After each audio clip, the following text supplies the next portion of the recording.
tous et merci beaucoup d'être présents cette semaine. J'ai le plaisir d'accueillir Monsieur le garde des Sceaux, Gérald Darmanin, qui viendra tout à l'heure vous exposer 2 projets de loi sur la justice présentés aujourd'hui en Conseil des ministres.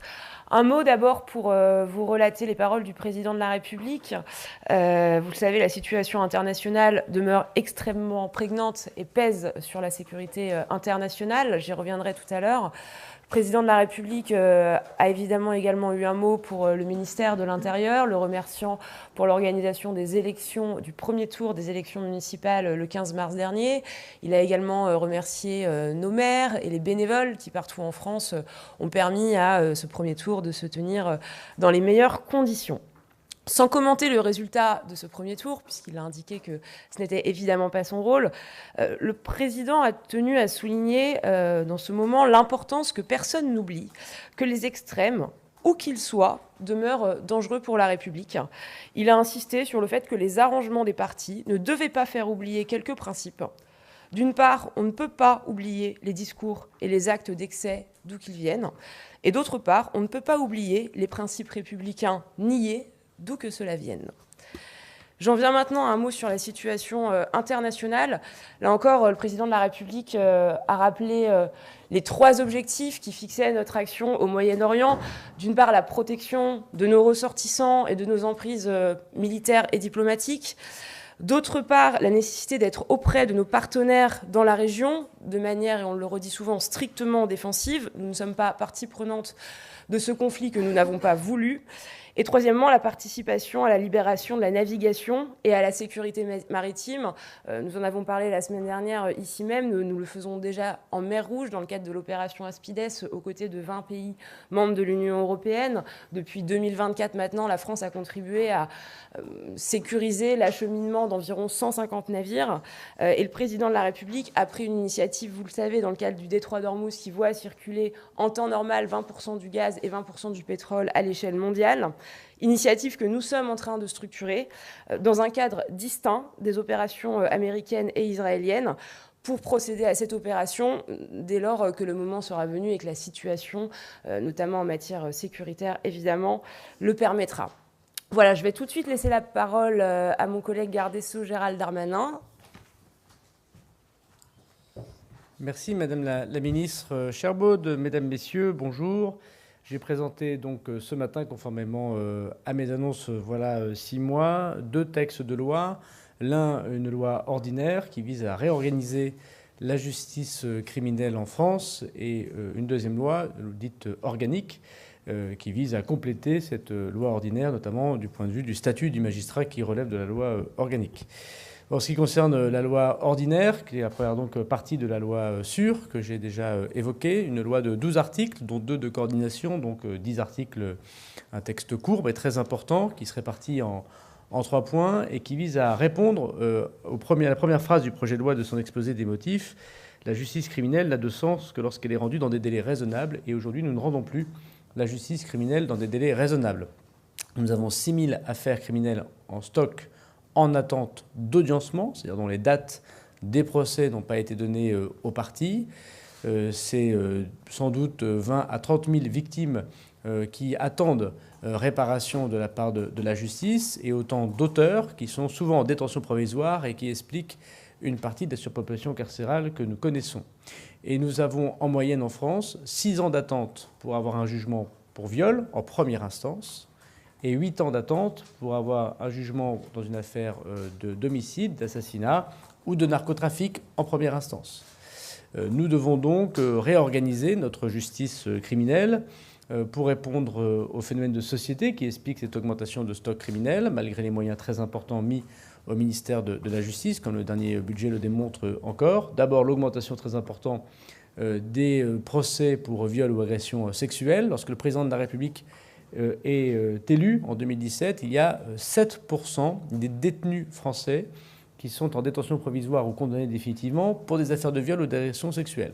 Désormais, c'est 20% des détenus dans les prisons françaises qui sont en détention provisoire ou condamnés définitivement pour viol ou agression sexuelle. C'est la suite évidemment du phénomène MeToo, mais aussi de la lutte contre les violences faites aux enfants, qui explique cette augmentation, ce triplement quasiment des affaires criminelles en matière de violences sexuelles. Deuxièmement, une augmentation très importante des affaires criminelles en matière de narcotrafic et d'assassinat ou d'homicide liés à ces infractions de criminalité organisée.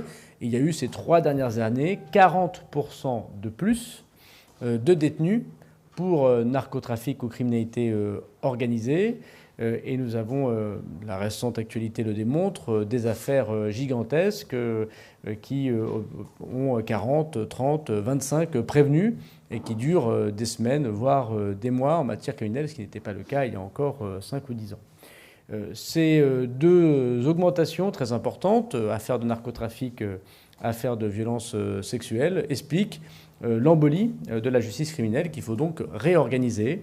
Une justice criminelle qui a démontré son efficacité en matière de réponse pénale vis-à-vis des peines. Je rappelle qu'avant la création des cours criminelles de Mme Belloubet, du premier quinquennat, en moyenne, un viol qui passait au tribunal correctionnel était condamné de 23 mois de prison ferme. Et aujourd'hui, la cour criminelle condamne en moyenne un viol à 10 ans de prison ferme. Donc il y a eu quasiment une multiplication par 5 des peines prononcées pour les auteurs de violences sexuelles. Mais la contrepartie de ce que nous vivons, c'est évidemment des stocks qui s'accumulent. Il y avait à peu près 3500 affaires en 2024 en attente. Il y en a 6000 au 1er janvier 2026. Devant cet état de fait, le gouvernement ne reste pas inerte, puisque sinon, si nous attendions encore, non seulement nous rendons une très mauvaise justice qui n'a plus de sens, nous aurions des victimes qui attendent depuis trop longtemps des procès, et la France est condamnée par la Cour européenne des droits de l'homme pour victimisation secondaire de ce point de vue, et nous avons des accusés qui sont en prison sans jugement et qui ainsi font exploser nos prisons. Il faut donc répondre à cela. Il y a une réponse budgétaire, la création de salles, le recrutement de magistrats, et vous avez vu que ce plan d'audiencement criminel a été annoncé et le budget l'a concrétisé. Et puis nous avons une réorganisation législative, puisqu'au ministère de la Justice, les réorganisations ne sont pas décrétales, mais législatives. Donc 3 points dans ce projet de loi. Le premier, c'est la réorganisation de la Cour criminelle. D'abord en créant, c'est l'article 1er, la procédure de crime reconnu, une sorte de plaidé coupable en matière criminelle qui n'existe pas dans le droit français, que le Conseil d'État a validé dans son avis présenté en Conseil des ministres. Dans tous les pays européens qui nous entourent, il y a un plaidé coupable en matière criminelle. Il n'y en a pas en France. Donc nous le créons. Il faut évidemment que l'accusé, le procureur de la République et la victime soient d'accord. Si une des 3 n'est pas d'accord, alors il n'y a pas de plaidé coupable. Et il y a évidemment un procès en cour criminelle ou en cour d'assises.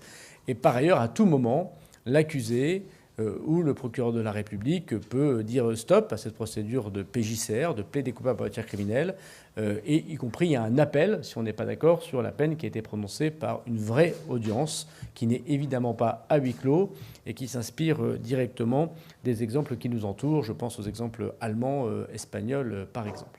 Le deuxième article dans cette première partie, c'est la refonte de la Cour criminelle, qui prévoit notamment le fait que nous créons davantage de tribunaux en France, puisque la loi prévoit aujourd'hui que c'est une cour criminelle par département. Désormais, ce sera une cour criminelle par tribunal. Je prends l'exemple du Nord, où il y a plusieurs tribunaux, à Dunkerque, à Avesnes-sur-Helpe, à Douai, à Cambrai. On pourra créer autant de cours criminelles pour traiter davantage d'affaires. Les récidives seront traitées en cour criminelle, les appels également. Bref, nous simplifions le fonctionnement de la cour criminelle.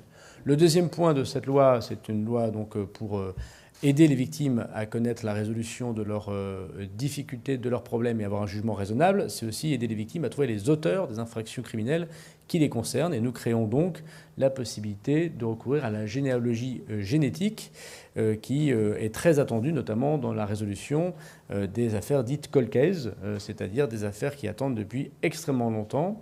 Et grâce désormais aux bases de données génétiques que notamment les États-Unis d'Amérique, de sécuriser la demande des magistrats pour obtenir les points qui permettent de découvrir les auteurs. Et notamment, on a un exemple très concret, celui du violeur dit Desbois, qui a été retrouvé grâce à cette généalogie génétique et qui permettrait de pouvoir trouver des auteurs de crimes sériels, souvent de viols ou d'assassinats sériels, qui font l'actualité et qui restent dans les mémoires de l'activité journalistique et criminelle, mais qui n'ont jamais été résolus parce que leurs auteurs ne sont pas dans les fichiers ou leurs traces génétiques ne sont pas dans les fichiers de la police ou de la gendarmerie. Le troisième point, c'est la simplification de procédures pénales. Je ne reviens pas sur ces dispositions, sauf si vous le souhaitez. Plusieurs articles qui visent à simplifier le travail de la chambre de l'instruction, des demandes de remise en liberté, du travail que font les magistrats et les avocats. Ces dispositions ont toutes été validées par le Conseil d'État. Une loi organique qui complète, 2 articles. La première, sont prolongés pour terminer, si j'ose dire, l'expérimentation sur les avocats honoraires qui composent la cour criminelle. Et donc nous mettons dans la loi organique le fait que des avocats honoraires siègent comme magistrats dans les cours criminelles. Et deuxièmement, la création de citoyens assesseurs, c'est-à-dire du retour d'une forme de jury populaire dans les cours criminelles, comme ça existe pour les juges pour enfants. Et vous verrez que cette loi organique prévoit et encadre le recrutement de ces citoyens qui, pour 4 ans, pourront aider la justice, nommée par le Conseil supérieur de la magistrature, pour composer ces cours criminels. Tout ça vise à augmenter le nombre de juges que j'ai à disposition, si j'ose dire, pour pouvoir répondre plus rapidement à la justice criminelle et à l'attente des victimes. En un mot, nous prévoyons que, grâce à ce texte et grâce aux moyens budgétaires, nous pourrons diviser par 2 les temps d'attente d'audience pour les auteurs de crimes et pour les victimes de crimes, c'est-à-dire avoir un jugement de viol dans les 3 ans et un jugement de crime d'homicide dans les 4 ans.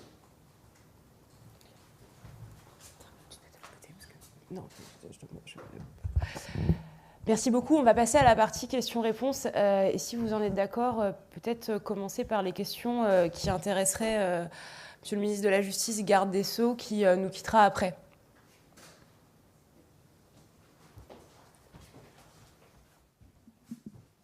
Bonjour Monsieur Darmanin. Bonjour. Ma question portera sur l'article 3 de votre loi relative au contrôle via des ADN. Est-ce que vous pourriez nous expliquer sur quel type d'affaires elles seront réservées et en quoi ce contrôle sera aussi encadré par un contrôle de juges qui traiteront de ces affaires-là en tout cas? Alors l'article 3, c'est la généalogie génétique, pour que tout le monde l'entende. Aujourd'hui, il existe une double infraction. L'infraction pour le service enquêteur, pour le magistrat, d'obtenir de la part d'un pays comme les États-Unis d'Amérique des données qui relèvent de la généalogie génétique lorsque des Français, ou des étrangers d'ailleurs, envoient leur ADN à des bases qu'on appellerait récréatives, à des bases de sociétés privées, leur ADN pour savoir quelle est leur origine et leur lien de parenté potentiel. C'est une possibilité que peuvent faire les citoyens français, les habitants de la France. Ces bases privées de généalogie génétique permettent de pouvoir faire des recoupements dans la population française notamment, mais c'est vrai pour le monde entier, et donc ainsi aident les services enquêteurs à savoir, lorsqu'une trace sur une scène de crime, de viol par exemple, est retrouvée, est-ce que cela ne matche pas, comme on dit dans les services enquêteurs et chez les magistrats, avec cette base de données. Alors aujourd'hui en France, on a une base de données particulière qui est le FNAEG. D'ailleurs, il y a des dispositions dans l'article 3 qui visent à élargir ce FNAEG, mais il y a des moments où on ne trouve pas la trace de cet auteur et on connaît beaucoup d'affaires médiatiques, parfois très anciennes, où on a des traces génétiques, mais on ne sait pas qui c'est.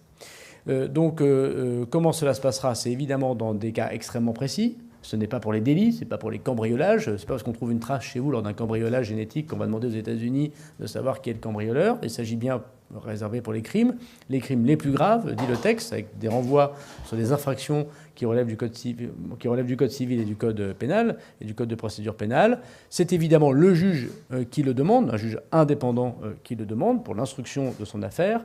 Et puis, bien évidemment, il faut que les choses soient sérielles, c'est-à-dire qu'il y a eu plusieurs crimes pour justifier, par exemple, des affaires d'un violeur récidiviste qui, peut-être depuis de très nombreuses années, n'aurait pas été retrouvé par les services enquêteurs ou par la justice de notre pays. Je rappelle que tout ça est organisé par un service spécifique qui a été créé par mes prédécesseurs, ce qu'on appelle le Cold Case, le service Cold Case de Nanterre, qu'il est demandé par les magistrats instructeurs, que ce service, cette généalogie génétique est demandée aussi par les victimes et par les avocats des victimes. Donc évidemment, tout ça est encadré. Cela permet de sécuriser ces procédures de coopération judiciaire, notamment avec les États-Unis d'Amérique. Il ne s'agit pas de créer une base génétique en France, il s'agit de demander une coopération quand une information existe ailleurs pour pouvoir avoir un certain nombre de personnes qui seraient concernées, parce qu'il ne s'agira pas pour les États-Unis d'Amérique de nous dire c'est telle personne, mais de dire voilà, c'est tel type de personne qui correspond à telle fratrie, et les services enquêteurs feront leur travail alors pour trouver la personne responsable. Justement, comment s'organisera le travail avec la Commission nationale des libertés, dit CNIL, Oui. pour justement identifier certains profils et justement pour que leur liberté ne soit pas remise en question également? Alors, nous ne créons pas un fichier, le texte ne prévoit pas de créer un fichier en France de base de données génétiques. Ce n'est pas, donc la CNIL n'est pas concernée, puisque la CNIL vise à regarder les fichiers que nous créerions en judiciaire ou en administratif, où on mettrait une base de données génétiques. Ce n'est pas le projet du gouvernement. Le projet du gouvernement, c'est ces données existent dans un autre pays. Comment un magistrat instructeur peut, de manière à sécuriser la procédure et ne pas être lui-même poursuivi par la justice, puisque c'est aujourd'hui une infraction, demander si cela ne matche pas dans le fichier qui relève notamment du travail du gouvernement américain. Je rappelle que cette disposition existe pour le dopage. C'est-à-dire que si nous trouvons, ça a été une disposition qui a été mise dans la loi lors des organisations précédentes des Jeux Olympiques, si nous trouvons quelqu'un qui est en lien avec une organisation de dopage, nous pouvons faire cette demande. Ce serait un peu incongru que nous pourrions avoir cette coopération judiciaire génétique avec les États-Unis pour trouver la présence de produits dopants pour un sportif de haut niveau et pas pour trouver l'auteur d'un crime sériel qui peut-être continue à violer ou à tuer. Donc ce que nous demandons, c'est d'aligner sur la disposition du Code civil qui aujourd'hui prévoit la coopération pour le dopage, de le faire pour les crimes les plus graves. Je vous remercie. Avez-vous une autre question ?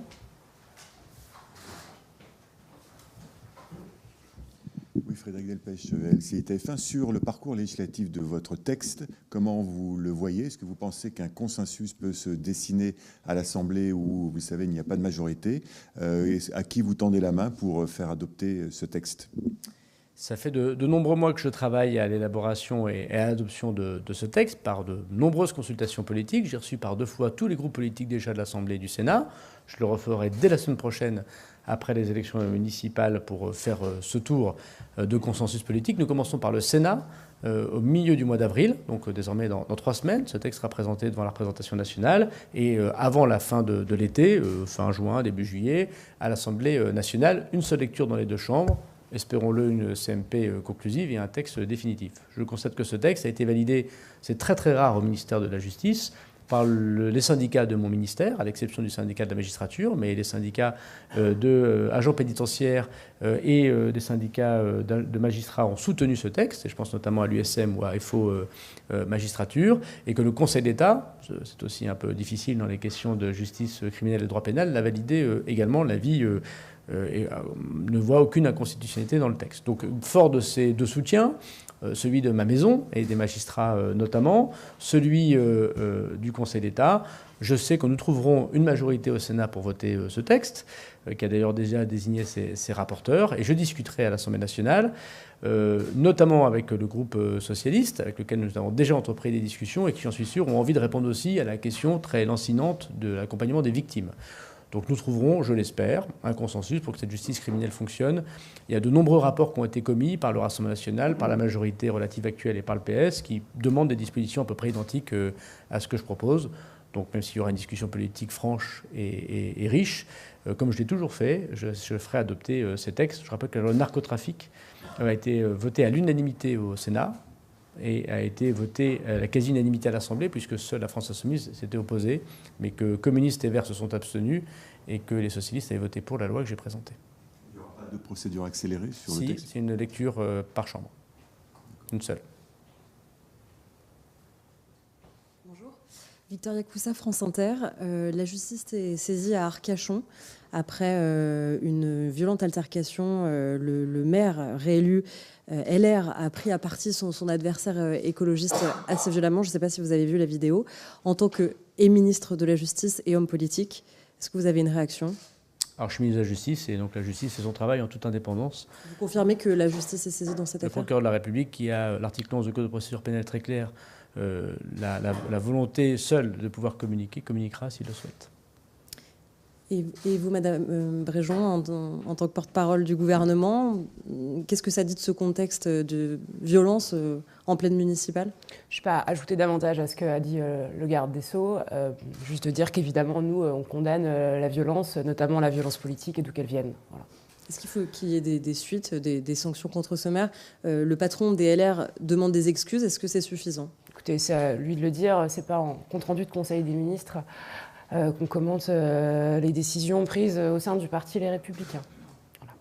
Donc je m'en tiendrai à ma réponse. Nous, on condamne évidemment la violence d'où qu'elle vienne et qui n'a évidemment pas sa place en politique comme ailleurs, par ailleurs. Bonjour, Paul Barcelone, France Info. Un petit mot de précision sur ce que vous disiez au début de votre compte-rendu. Merci, monsieur le garde des Sceaux. Sur le mot du président qui a critiqué les arrangements des partis politiques, est-ce qu'il a visé nommément certains partis politiques? À qui pensait-il, si vous le savez? Et n'est-ce pas un peu paradoxal de sa part, dans la mesure où il a appelé, on le sait, à l'unité de son camp, notamment à Paris, en soutenant Rachida Dati, qui elle-même semble adoubée depuis hier soir par une partie de l'extrême droite, à commencer par Jordan Bardella, qui a dit à titre personnel qui, s'il avait été électeur à Paris, voterait pour elle. Et elle pourrait aussi bénéficier du retrait de Sarah Knafo, là encore, dans la capitale. Merci beaucoup. Je crois qu'on a toujours été clair, et le président de la République, depuis 8 ans, a porté une parole d'une constance absolue dans son combat contre l'extrême gauche et contre l'extrême droite. Et donc il rappelle, je vous dis ces mots, l'important que personne n'oublie que les extrêmes, où qu'ils soient, demeurent dangereux pour la République. Il n'y a donc rien de surprenant à cette position qui est au fond la position historique du président de la République et de notre famille politique. Quant à la question du cas de Paris et plus globalement sur ce qui pourrait se passer ailleurs en France, les positions politiques de nos opposants ne nous engagent pas. Voilà. Bonjour, Thomas Soulier pour Le Parisien aujourd'hui en France. Ce matin sur BFM TV, Bruno Retailleau n'a pas donné de consigne de vote pour le scrutin à Nice entre Christian Estrosi, pourtant soutenu par LR et tout le bloc central, et de l'autre, Éric Ciotti, qui est allié avec le RN. Est-ce que le patron des Républicains, qui est votre allié, a franchi ce matin une ligne rouge ? Encore une fois, nous sommes d'une clarté, je crois, totale vis-à-vis des extrêmes de tous bords. On aimerait que ce soit le cas de chacun en ce moment. Force est de constater que ce n'est pas le cas. On pourrait parler de ce qui se passe aux Républicains, on pourrait parler de ce qui se passe au Parti Socialiste. Je ne rentrerai pas davantage dans le commentaire ici, étant entendu que nous sommes en compte-rendu de Conseil des ministres.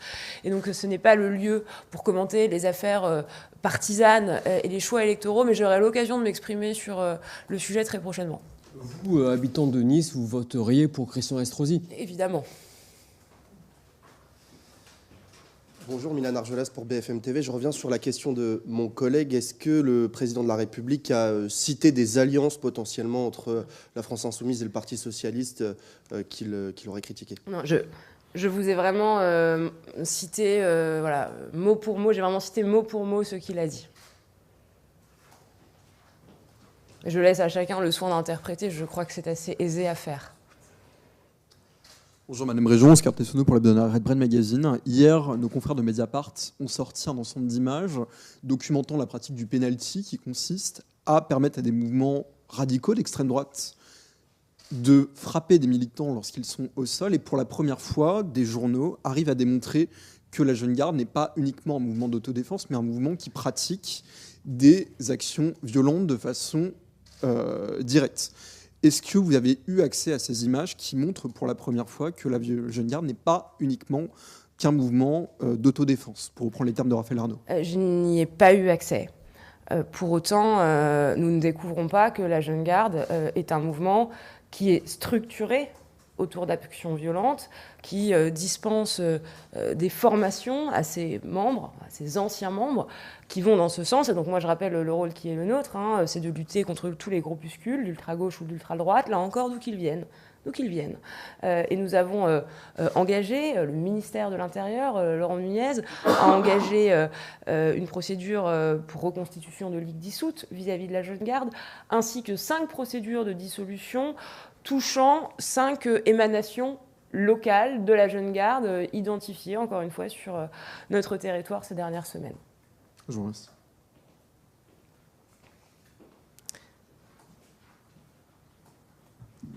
concernant Paris, la position du gouvernement, la vôtre, est un soutien inconditionnel à Rachida Dati.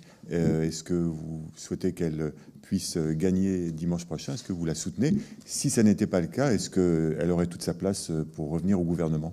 Alors, je ne répondrai pas à la dernière question qui relève de la prérogative unique du président de la République et du Premier ministre.